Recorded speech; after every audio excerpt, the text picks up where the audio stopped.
Sometimes life brings us to doors we never imagined opening. For Clara, that door was tall, dark, and intimidating, the entrance to the Montgomery estate. Behind it lay a world of wealth and elegance, far from the modest corners where Clara and her daughter Mia had survived for years. She had only just begun working there.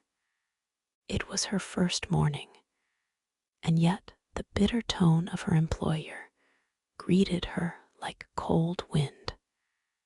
"You're late," said Mrs. Montgomery sharply, her eyes filled with disdain. "I hired you yesterday, and you're already making excuses." Clara bowed slightly. "I'm truly sorry. My daughter wasn't feeling well. I didn't want to leave her alone."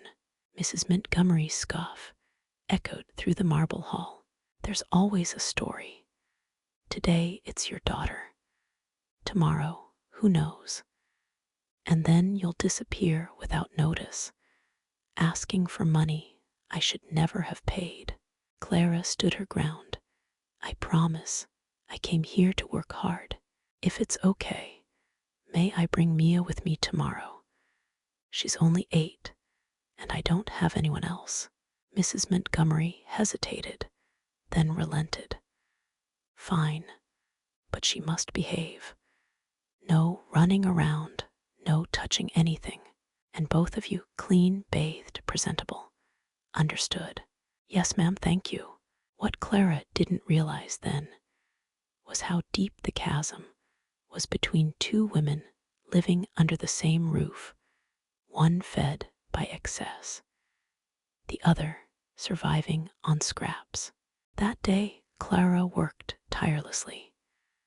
The kitchen was large, full of imported spices, rare vegetables, and equipment she had only seen on television.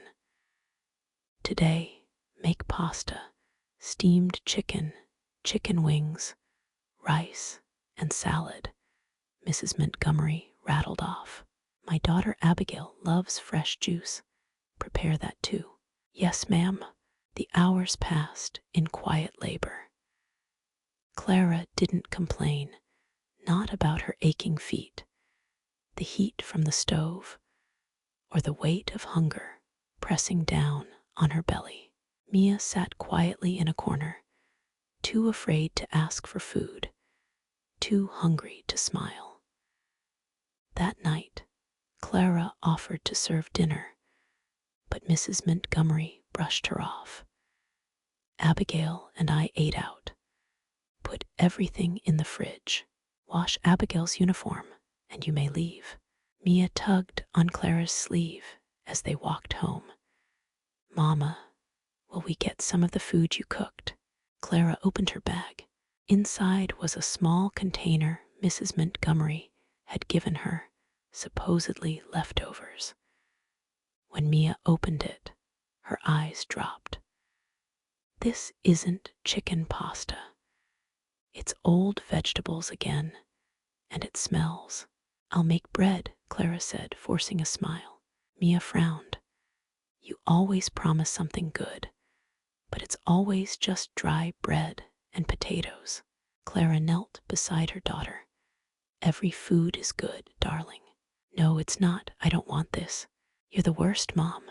Those words pierced Clara's heart deeper than any insult from her employer ever could. But she didn't scold. She didn't shout. She just sighed and gently said, "Tomorrow we'll go back. There will be a big feast. Maybe this time you'll have a taste of something new."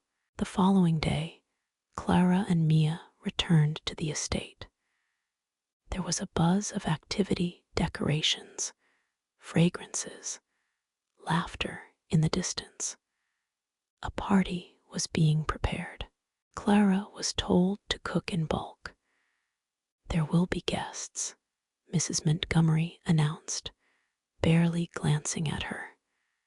"You'll stay overnight. Prepare prepare everything, but keep your daughter out of sight." "Yes, ma'am," Clara whispered to Mia. "Be a good girl. Don't ask for anything. Don't touch anything. Just wait." Mia nodded, though her stomach grumbled with hunger. She watched as her mother stirred pots, baked, grilled, and garnished. The kitchen transformed into a haven of aromas: garlic, butter, fresh herbs. But none of it was for them. That evening, Mia looked around. Tables gleamed with silverware. Plates overflowed with food. Laughter echoed through the halls. But she and her mother stayed back, out of view. "Mama," Mia whispered, "can I please have just one slice of pizza?" "Just one." "Not now," Clara replied gently. "I promised I'd give you later." "But there's so much food," Mia whispered. "And at home, we have nothing but dry bread." Clara knelt beside her. "We must never be ungrateful, my love. These people waste so much. But that doesn't mean we stop being thankful for what we have." Mia nodded, tears gathering in her eyes. Later, while Clara cleaned the kitchen, Mia wandered out quietly. Her little feet carried her to a table near the hallway. There it was, a donut, left untouched, golden and sweet. She picked it up slowly. Just one bite, she thought. Just one. "Hey," a voice thundered. Mia froze. Mrs. Montgomery stormed over, eyes blazing. "What are you doing? Stealing?" Clara rushed in. "Please, no, she's just a child. She was hungry. I told you not to let her out of the kitchen." Mrs. Montgomery snapped. "This is what you teach her, stealing food." "She didn't mean any harm," Clara said, trembling. Mr. Montgomery, silent until now, stepped forward. "It's just a donut, Anna." "It's not about the donut. It's about trust," Anna yelled. "No," Mr. Montgomery said firmly.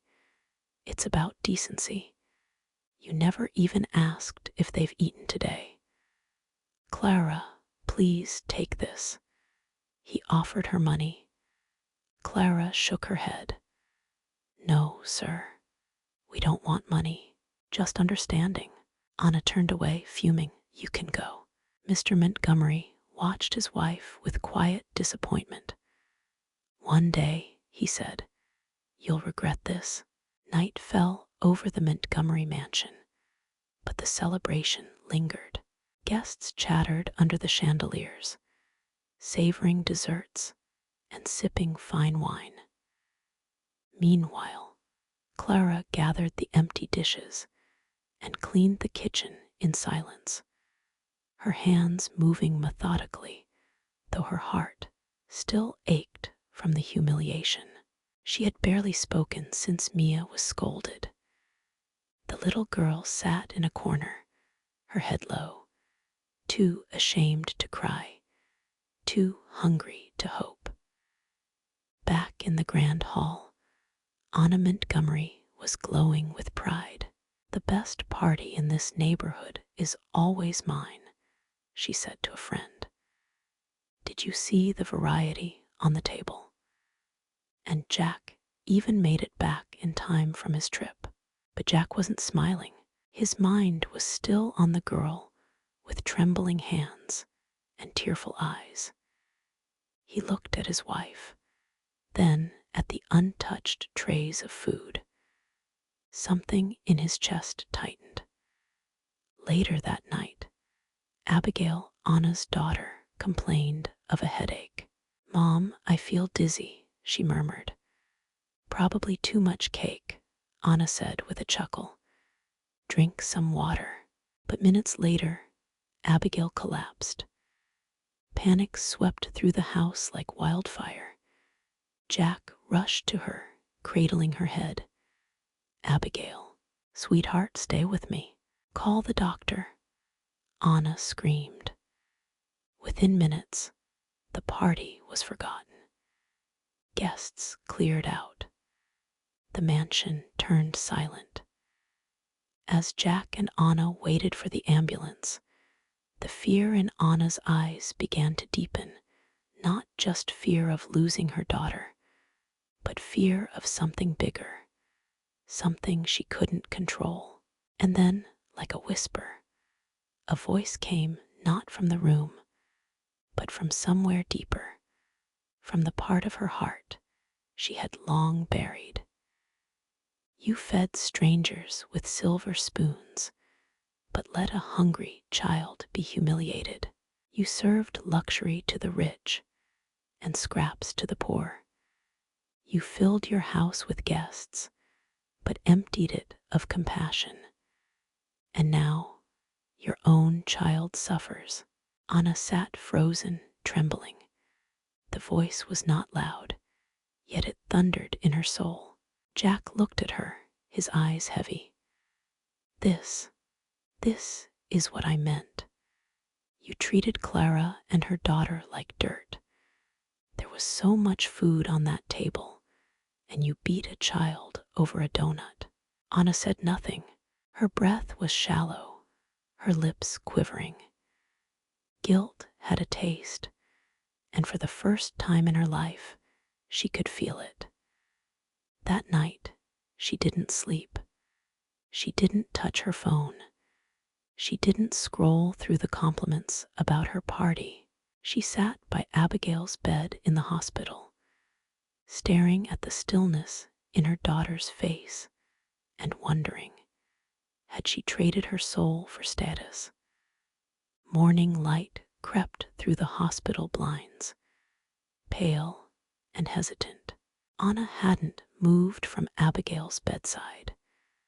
Machines beeped steadily, but her daughter's eyes remained closed. Nurses came and went. Jack dozed in a chair, but Anna stayed still, her hands clenched in prayer, though she had never been the praying kind. She had built her life on control, controlling people, appearances, outcomes. But now, as her daughter lay unconscious, all that control dissolved into helplessness. Suddenly, Jack's voice broke the silence. She'll wake up, but when she does, what kind of mother will she return to? Anna looked at him, tears finally forming in her eyes. I've made mistakes, she whispered. I know. Jack sat beside her. You still don't see it. It's not just about tonight. It's the years of indifference, the way you treat people. Clara Mia. Anna covered her face with her hands. I was cruel. I let my pride blind me. I hurt a child. I hit someone else's daughter over food. Not just food, Jack said softly. You struck her over a symbol of everything you've come to worship: status, image, ego. That donut was your mirror, Anna. And what you saw scared you. Anna sobbed now, her shoulders trembling. Do you think they'll forgive me? I don't know, Jack said, but I think it's time you tried. That afternoon, Clara opened the door of her small home and froze. There, on the doorstep, stood Anna Montgomery. No driver, no assistant, just Anna, plain-faced, hollow-eyed, holding a small paper bag. I came to say sorry, she said. Clara stood silent. Mia peeked from behind, clutching her mother's dress. Anna knelt down, her hands trembling. Mia, I was wrong. I let my anger hurt you. I was ashamed that a child made me see the worst in myself, and instead of facing it, I lashed out at you. Mia looked up, unsure. Clara's eyes softened, but she said nothing yet. I brought you something, Anna added, offering the bag. Inside was a freshly baked donut, still warm. I can't undo the pain I caused, but I wanted to start somewhere. Clara took a breath. Apologies don't erase the past, Mrs. Montgomery, but acknowledging it is a beginning. Anna nodded. I want to make things right. I want to be better.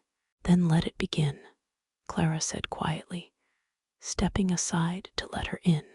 That day, the three of them shared something that hadn't existed between them before.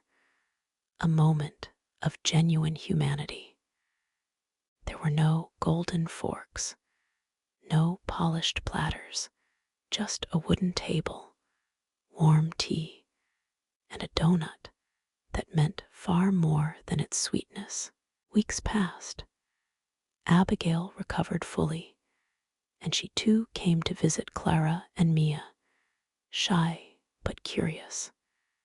The girls began to play together, laughter returning to their voices like music rediscovered.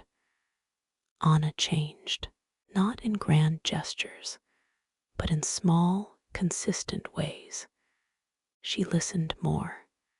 She gave more. She treated Clara not as staff, but as someone to respect, to thank. She made sure Mia never went hungry again. One morning, Clara arrived at the mansion to find a second chair in the kitchen and a place set for Mia. For breakfast, Anna said simply. For both of you. Clara looked at her, surprised. We eat together now, Anna added, because sometimes healing isn't loud. It's in quiet tables, in meals shared, in apologies followed by action. The Montgomery house still had its chandeliers and marble floors, but now it also held something greater: humility, kindness, and a recognition that dignity belongs to every soul, no matter how modest their clothes or how callous their hands. And as for Clara and Mia, they never stopped being grateful, but now they had one more thing to be thankful for. They were seen, they were heard, and finally they were honored.